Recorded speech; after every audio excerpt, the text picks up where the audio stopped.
Praise the Lord. இயேசுவின் ரத்தம் ஜெயம். தினமும் இயேசு நிகழ்ச்சிக்கு உங்களை கர்த்தராகிய இயேசு கிறிஸ்துவின் நாமத்தில் வரவேற்கிறேன். செய்தியின் தலைப்பு, எதை விட்டாலும் இதை விட்டு விடாதீர்கள்.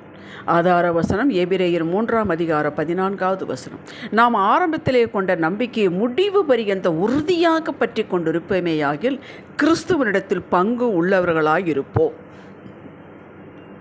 கிறிஸ்துவுக்குள் அன்பானவர்கள், கிறிஸ்துவ வாழ்க்கையின் மையம் கிறிஸ்துவோடு வாழ்வது, கிறிஸ்து நமக்குள்ளே இருப்பது, நாம் அவருக்குள்ளே இருப்பது, அவரை போல மாறிக்கொண்டே வாழ்வது. அது ஒரே நாளில் மாறிவிட முடியாது. நம்முடைய ஆத்துமா தினமும் அவருக்கு நேராக மாறிக்கொண்டே ரட்சிப்படைந்து கொண்டே இருக்கிறது. ஆவி உயிர்ப்பிக்கப்பட்டது. ரட்சிப்பன்றனைக்கு ஆவி ஒரு நொடியில் உயிர்ப்பிக்கப்பட்டு விட்டது. மரித்து போய் கிடந்த ஆவி, நம்மளது ஆவி உயிர்ப்பிக்கப்பட்டு தேவ ஆவியோடு இணைந்து கொண்டது. அவர் வைத்திருக்கிற சகல சம்பத்துகளையும் பெற்று வாழ்வது. இறந்தால் மோட்சம் போகலாம் என்பது மட்டுமல்ல, இங்கே பூமியிலே சாட்சியுள்ள வாழ்வு. என்ன சாட்சி? இயேசுவின் பேரில் நம்பிக்கையாக வைத்து அவருடையது எல்லாம் என்னுடையது, லூக்கா 15:31 என்று இயேசு சொன்ன வார்த்தையின் பேரில் நம்பிக்கை வைத்து அவரது கிருபையையே முற்றிலும் சார்ந்து கல்வாரியிலே என்னுடைய பலவீனங்கள், நோய்கள், வியாதிகள், தரித்திரம், பாவம், சாபம் சகலத்தை சுமந்து தீர்த்து விட்டார். விளக்கரையும் கொடுத்து முடித்து விட்டார். இனி அவைகளுக்கு எனக்கு சம்பந்தமே இல்லை என்ற நிதர்சன உண்மையை மையமாக கொண்டு வாழும்போது அவருடைய சுபாவத்தை வெளிப்படுத்தும் பாக்கியம் நமக்கு கிடைக்கிறது. இது சாட்சி. எவ்வளவு கோபக்காரனாக, சோம்பேறியாக, அவசரக்காரனாக இருந்த இவளா இப்போது இவ்வளவு தன்மையாய், பொறுமையாய், முகமலர்ச்சியாய், காரியத்தில் கண்ணாய் இருக்கிறார்கள். ஆச்சரியமாய் இருக்கிறதே. இது சாட்சி. அப்படி வர வேண்டும். பற்றாக்குறையில் இருந்தவர்கள் இதோ இந்த குப்பத்தில் தான், இந்த குடிசையில் தான் இருந்தார்கள். இன்று எவ்வளவு அருமையான வீடு கட்டி சமாதானமாக அமோகமாக இருக்கிறார்கள் பாருங்கள் என்பார்கள். இது சாட்சி. உள்ளும் புறமும் சாட்சி இருக்க வேண்டும். சங்கீதம் 126:2 கர்த்தர் இவர்களுக்கு பெரிய காரியங்களை செய்தார் என்று சொல்வார்கள். இது சாட்சி. இவைகள் அனைத்தும் கிறிஸ்துவின் பங்கு. அது நமது பங்கு. இது மட்டுமா? 2 கொரிந்தியர் 1:20 சொல்லப்பட்டிருக்கு, தேவனுடைய வாக்குத்தத்தங்கள் எல்லாம் இயேசு கிறிஸ்துவுக்குள் ஆம் என்றும் ஆமேன் என்றும் இருக்கிறது. அவருடைய வாக்குத்தத்தங்களை நிறைவேறி இயேசு கிறிஸ்துவில் வைத்திருக்கிறார். இனி ஒரு புதுசாக நிறைவேற போகிறதில்லை. எல்லாம் ஆம் ஆமேன் என்று வைத்திருக்கிறார். அவருக்குள் இருக்கும் அத்தனை வாக்குகளுக்கும் நாம் சுதந்திரவாளி, பங்காளி. சரி, இத்தனை யாருக்கு? நமக்குத்தான். ஆரம்பம் முடிவு என்பது எல்லாவற்றுக்கும் உண்டு. இந்த இரண்டும் தேவனுக்கு இல்லை. விசுவாசத்தை துவக்கிறவரும் முடிக்கிறவரும் இயேசு, அதாவது நிறைவு செய்கிறவர். எபிரேயர் 12:1 ஆகிய இயேசு கிறிஸ்துவின் மேல் ஆரம்பத்தில் என்ன நம்பிக்கை கொண்டோமோ அதை இறுதி வரை நாம் பற்றி கொண்டிருந்தால் போதும். பற்றி கொண்டிருக்க முடியாதபடி விட்டுவிடக்கூடிய சூழ்நிலைகள் வரும். அதனால தான் பற்றி கொண்டிருங்கள், உடும்பு பிடியாக பிடியுங்கள், நிலைத்திருங்கள் என்று சொல்லுகிறார். அப்படி சூழ்நிலைகள் கட்டாயம் வரும். எல்லாருடைய வாழ்விலும் வரும். அவர் தகப்பன், நாம் பிள்ளைகள். அவரது சொந்த ஜனம், பங்காளர்கள், சுதந்திரவாளிகள் நாம். இந்த உறவை அவர் மாற்றுவதில்லை.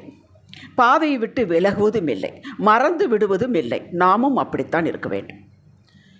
நாம் தான் காரியங்கள் வாய்க்காத போது, கைகுடி வராத போது, கொஞ்சம் லேட் ஆகும்போது, காற்று எதிராக அடிக்கிற போது நம் மீது ஏதாவது குறையுற்றமோ, பாவம் செய்தோமோ, அவர் தனது உருக்கமான இரக்கத்தை அடைத்து கொண்டாரோ, இனி செய்ய மாட்டாரோ என்று சங்கீதக்காரன் புலம்புவது போல புலம்புகிறோம். சங்கீதம் 77:7-9 வரை வாசித்துப்பார். பின் அவனே சொல்லுகிறான் சங்கீதக்காரர், இது என் பலவீனம். கர்த்தருடைய செயல்களை நினைவு கூறுகிறேன், அவருடைய பூர்வ அதிசயங்களை நினைவு கூறுகிறேன். செயல்களை யோசிப்பேன், அவர் முந்தி செய்த செயல்களை யோசிப்பேன் என்று தனக்குத்தானே பேசிக்கொண்டு திரும்பவும் இந்த விசுவாச கோட்டைக்குள் வருகிறார். நாமும் அப்படித்தான். இதுதான் பற்றி கொண்டிருப்பது. விளர்வேன தான் காரியங்கள் கைகுடி. நம்ம மனுஷர்கள் தானே, நமக்கு பலவீனங்கள் உண்டு. ஆனால் அந்த பலவீனம் எதன் மீது வைப்போம்? விசுவாசத்தின் நம்பிக்கையின் மீது தான் வைப்போம். நம்பி என்னாச்சு? பைபிள் படித்து என்னாச்சு? சபைக்கு போய் என்னாச்சு? அவரையே துதித்து கொண்டிருக்கிறோமே என்னாச்சு? மற்றவங்க சொல்ல வேண்டாம், நாமளே நினைப்போம். அப்புறம் உடனே வந்துடுவோம். ஏன்னா பாசம், அந்த அன்பு நம்மளை விடாது. பல காரணங்களினால் இப்படி ஒரு தொய்வு வருகிறது. இது குற்றமல்ல, நாம் மாம்சத்தில் தானே வாழ்கிறோம்.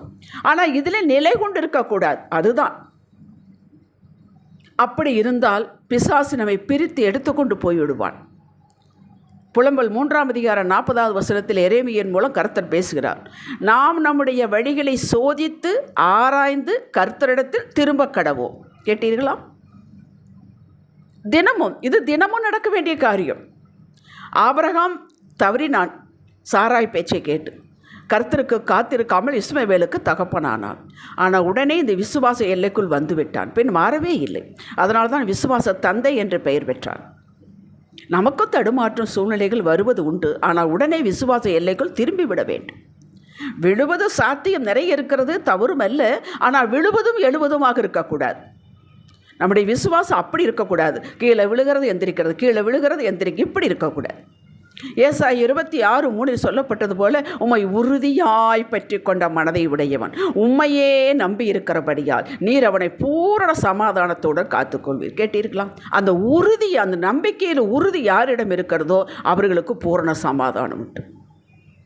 இந்த வார்த்தை தானியேலின் வாழ்வு நிரூபித்து காட்டப்பட்டது. சிங்கக்கவிக்குள் போட்டாலும் நான் அவரை மறுதலிக்க மாட்டேன். உயிர் போனால் போயிட்டு போதும். தப்பித்து கொடுத்தாரே. 4 ராஜாக்களின் காலத்தில் அவன்தான் பிரதம மந்திரி. தேடுவதை நிறுத்த மாட்டேன் என்று தானே இருந்தான். அதை கனப்படுத்தினாரே, பாதுகாத்தாரே. உயர்வான உயர்வு. கர்த்தரின் பேரில் நம்பிக்கை விடாப்பிடியாக உடும்பு போல பிடித்து கொண்டது சாத்ராக், மேஷாக், ஆபேத்நேகோ, அதாவது தானியேலுடைய ஃப்ரெண்ட்ஸ் 3 பேர் அக்கினிக்குள் போட்டார்கள். அக்கினிக்குள் போட்டு வெளியே வந்தவர்கள் இவர்கள். ஒரு முடி கூட கருகவில்லை என்று வேதம் சொல்லுகிறது. யோசித்து பாருங்கள். அப்படி என்றால் எவ்வளவு அற்புதமாய் வெளியே கொண்டு வந்திருப்பார். பின் கொண்டு வந்தபின் உயர்த்தினார். வாழ்வில் ஏற்றங்கள் இறக்கங்கள் உண்டு. பல காரியங்கள் மேன்மைகள் வரும் போகும், பணம் வரும் போகும், உறவுகள் வரும் போகும், எல்லாம் வரும் போகுங்க. மேலேறும் கீழேறும் எல்லாம் நடக்கும். ஆனால் அந்த நம்பிக்கையை மட்டும் நாம் விட்டுவிடக்கூடாது. அந்த நம்பிக்கையினால் உண்டாகும் தைரியம் இருக்குது பாருங்கள். அது கர்த்தர் கொடுக்கும் தைரியம். அதுதான் 2 தீமோத்தேயு 4:7 சொல்லப்பட்டது. தைரியத்தை நாவியை கொடுத்திருக்கிறேன், தெளிந்த புத்தியை கூடாது அவர் கொடுத்தது. நான் நம்பிக்கை இருக்க பிடிக்கும் பொழுது அவர் கொடுக்கும் அந்த தைரியம், அந்த 2ஐ விட்டே விடக்கூடாது. அதுதான் நமக்கு கைக்கோல் மாதிரி உறுதியாக பிடித்து கொள்ள வேண்டும். மூச்சு மாறி இந்த உறுதிக்கு, இந்த பொறுமைக்கு, இந்த காத்திருக்கிற பரிசு உண்டு. நிரந்தர பரிசு உண்டு. இம்மையிலும் மறுமையிலும் வாழ்வு உண்டு. ஜீவ விருட்சம் போல் உங்களது அனைத்து காரியங்களை மேன்மையும் கர்த்தர் எடுத்து உறுதியாய் பற்றி கொண்ட உங்களை வாழ வைப்பார். இதோ இந்த குடும்பம், இதோ இந்த நபர் என்று சொல்ல வைப்பார். அவருடைய மேன்மையை பாருங்கள் என்று விரல் நீட்டை காட்ட வைப்பார். கிரகிக்கக்கூடாத பெரிய காரியங்கள் உங்கள் வாழ்வில் செய்வார். ரூத்துக்கு செய்தாரே. அவள் மோவாபு ஸ்திரீ. யூதர்களை மதிக்க மாட்டார்கள். அருவருக்கப்பட்டவள். அந்த அருவருக்கப்பட்ட தேசம் உடம்பு பிடியாய் பிடித்து கொண்டு வந்தாளே. கிறிஸ்துவின் பிறப்பின் அட்டவழியில் சேர்க்கவில்லையா?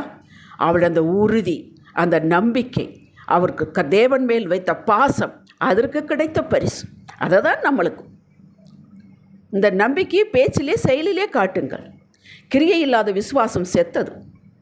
உங்கள் கிறிஸ்துவின் சம்பத்திற்கு நீங்கள் உரிமையாளர். எல்லா சம்பத்திற்கும் நீங்களும் நானும் உரிமையாளர்கள். அதை கொடுத்தவர் நிரூபிப்பார். சும்மாவல்ல, கொடுத்து நிரூபிப்பார். ஹல்லேலூயா. யோபு என்ன சொன்னார்? எல்லாவற்றையும் இழந்து ரோட்டுக்கு வந்து விட்டார். கொன்று போட்டாலும் நான் அவர் மேல் நம்பிக்கையாக இருப்பேன். அப்படி இருக்கணுங்க. அவனுக்கு வர்ற கஷ்டம் யாருக்கு வராது. அந்த சமயத்தில் அப்படி சொன்னான். எனக்குரியது அவர், எனக்கு குறித்திருக்க அவர் நிறைவேற்றுவார் என்று சொன்னான். நான் பார்ப்பேன் என்று சொன்னான். கர்த்தர் கொடுத்தார், கர்த்தர் எடுத்தார், கர்த்தருடைய நாமத்திற்கு மகிமை என்று சொன்னான். ஏன் நாம் அப்படி இருக்கக்கூடாது? அவனும் சாதாரண மனிதன் தானே. ஜெபிக்கலாம். எங்களது நம்பிக்கையின் ஆரம்பம் அற்பமாக இருந்தாலும் முடிவு சம்பூரணம் என்பதை காட்ட விரும்புகிறோம். உங்களுடைய வேருக்கு சாருக்கு நாங்கள் பங்காளிகள் என்பதை காட்ட நீர் ஆயத்தமாக இருக்கிறோம் என்பதை கண்டோம். இந்த விசுவாச பயணத்தை நிலை நிற்க உமது கிருபை வேண்டும் அப்பா. உங்களுடைய கிருபை இல்லாமல் எங்களால் ஒன்றும் செய்ய முடியாது. அந்த கிருபையினால் நிரப்பும் ஐயா. எங்களை பலப்படுத்துங்கள். எங்கள் கரத்தை பிடித்து கொள்ளுங்கள். நாங்கள் விழுவது உண்டுதான், விழாமல் காத்து கொள்ளும் ஐயா. நாங்கள் மனிதர்கள் தானே, யார் எங்களுக்கு உதவி செய்வார்கள்? தெய்வ கரம் எங்கள் மேல் இறங்கட்டு சுவாமி. இயேசுவின் நாமத்தில் பிதாவே, ஆமென். இன்றைய சிந்தனைக்கு நம்பிக்கையும் இதில் உண்டான தைரியமும் என் தகப்பன் கொடுத்த சொத்து. அது எனக்கு கொடுத்த பூர்வீக சொத்து. நான் விடாமல் காத்துக்கொள்வேன். ஆமென். ஹல்லேலூயா.